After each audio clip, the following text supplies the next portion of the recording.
Hi സുഹൃത്തുക്കളെ, ഞാൻ ഇന്നൊരു വീഡിയോ ആയിട്ടാണ് വന്നത്. എല്ലാവർക്കും എൻ്റെ നമസ്കാരം. എൻ്റെ വീഡിയോ കാണണം, എന്നെ സപ്പോർട്ട് ചെയ്യണം, മറക്കരുത്.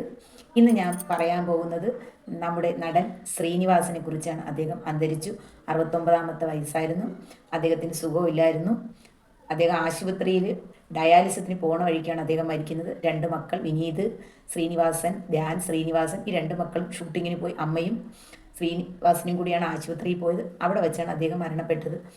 വല്ലാത്തൊരു ദുഃഖം, നമ്മുടെ എല്ലാ മലയാളികൾക്കും ഭയങ്കരമായ ഒരു ദുഃഖം. നല്ലൊരു നടൻ, സംവിധായകൻ, നിർമ്മാതാവ്, കഥാകൃത്ത്, ആ ഒരു ആളെയാണ് നമുക്ക് നഷ്ടപ്പെട്ടത്. ഇനി ഇങ്ങനെ ഒരാളുണ്ടാവുമെന്ന് എനിക്ക് തോന്നുന്നില്ല കേട്ടോ. അത്രയ്ക്ക് കഴിവ് ഉറ്റ ഒരു നടനെന്ന് തന്നെ പറയും. അദ്ദേഹത്തിൻ്റെതായ ശൈലിയിൽ അദ്ദേഹം അഭിനയിക്കും.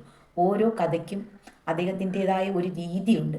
നമുക്ക് കണ്ടിരുന്നു, കോമഡി ആകട്ടെ, എല്ലാ നായകനായാൽ അദ്ദേഹം ചെയ്യുന്ന അദ്ദേഹത്തിൻ്റെതായ രീതിയിൽ മോഹൻലാൽ, മമ്മൂട്ടി, അവരെ കൂടെയൊക്കെ ഉള്ള അഭിനയങ്ങൾ, അടിപൊളി സിനിമകൾ നമുക്ക് തന്നിട്ടുണ്ട്. ഒത്തിരി ഒത്തിരി നല്ല പടങ്ങൾ, ഓർക്കാൻ പറ്റിയത് മോഹൻലാലും ശ്രീനിവാസനുമായിട്ടുള്ള കോംബോ നമുക്ക് എല്ലാവർക്കും ഇഷ്ടമാണ്. ഒത്തിരി ഒത്തിരി നല്ല പടങ്ങൾ.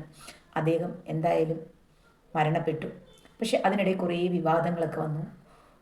നമ്മുടെ നമ്മുടെ ഇപ്പോഴത്തെ മുഖ്യമന്ത്രി വന്നപ്പോൾ ധ്യാൻ എണീച്ചില്ലെന്നൊക്കെ പറഞ്ഞ് ഒത്തിരി ഒത്തിരി വിവാദങ്ങളൊക്കെ ഇതിനിടയിൽ കത്തിപ്പടർന്നു.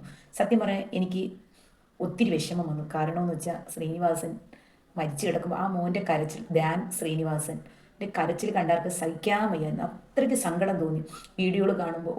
ഒരു മോൻ പൊട്ടി പൊട്ടി കരയാണ്. അടുത്ത് മാധ്യമങ്ങളുണ്ടോ ക്യാമറകളുണ്ടോ ഒന്നും അദ്ദേഹം ശ്രദ്ധിക്കുന്നില്ല. അദ്ദേഹം നോക്കുന്നത് എൻ്റെ അച്ഛനാണ് ഇവിടെ മരിച്ചു കിടക്കുന്നത്. ധ്യാൻ ശ്രീനിവാസൻ ഒരു അഭിമുഖത്തിൽ പറഞ്ഞു, എനിക്ക് ഈ ലോകത്ത് ഏറ്റവും വലുത് എൻ്റെ അച്ഛനാണ്, എൻ്റെ അച്ഛൻ കഴിഞ്ഞേ എനിക്ക് വേറെ ആരുമുള്ളൂ എന്ന് പറഞ്ഞ ഒരു മോനാണ്. അപ്പോൾ അച്ഛൻ്റെ മരണം ആ ധ്യാനിന് ഉൾക്കൊള്ളാൻ പറ്റുന്നില്ല. അത് മനസ്സിൽ അദ്ദേഹം താങ്ങാൻ പറ്റുന്നില്ല. അതുകൊണ്ട് അദ്ദേഹം പൊട്ടിക്കരയുകയാണ്, ആരെയും നോക്കുന്നില്ല. അതിനിടയിൽ നമ്മുടെ മുഖ്യമന്ത്രി വന്നപ്പോൾ ശ്രദ്ധിക്കാൻ പറ്റിയില്ല, എണീക്കാൻ പറ്റിയില്ല. അദ്ദേഹം ദൈവതമ്പുരാൻ വന്നാൽ പോലും ആ നിമിഷം ചിലപ്പോൾ ചിലവർ എണീക്കില്ല, ചിലവർ ധൈര്യം സംഭരിക്കും, അത് ഉള്ളിൽ ഒതുക്കും, ആളുകളോടൊക്കെ സംസാരിക്കും. പക്ഷെ ഉള്ളിൽ ഒത്തിരി വിഷമം കാണും. പക്ഷേ ധ്യാനാണെങ്കിൽ ഒത്തിരി കോമഡികളൊക്കെ പറയുന്ന ഒരു പയ്യനാണ്. പക്ഷെ അവൻ്റെ മനസ്സിന് കട്ടിയില്ല.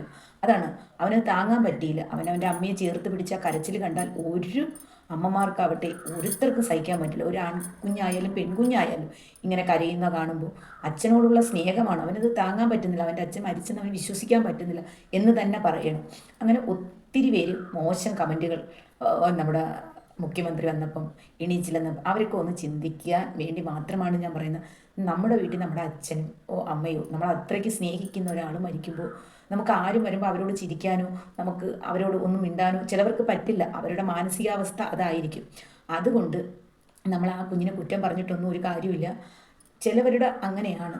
നമ്മുടെ ശ്രീനിവാസൻ മരിച്ചു എന്ന് പറഞ്ഞപ്പോൾ തന്നെ നമുക്കൊരു ഷോക്കായി. എന്ത് നല്ലൊരു നടൻ, നമ്മൾ ഒത്തിരി പടങ്ങൾ കണ്ടു. നമ്മളപ്പോഴും ആലോചിച്ചു, ഒത്തിരി ഒത്തിരി നല്ല പടങ്ങൾ തന്നു. പക്ഷെ അദ്ദേഹം മരിച്ചാലും അദ്ദേഹത്തിൻ്റെ സിനിമകൾ ഒരിക്കലും മരിക്കില്ല, നമ്മളെ ഓർമ്മയിൽ എന്നും ഉണ്ടാകും. അതുകൊണ്ട് ഇത്രയും പറഞ്ഞ് ഞാൻ നിർത്തുന്നു. നന്ദി, നമസ്കാരം. ഇനി അടുത്ത വീഡിയോ ആയിട്ട് വരുന്നതാണ്. എല്ലാവരും എന്നെ സപ്പോർട്ട് ചെയ്യണം. Thank you.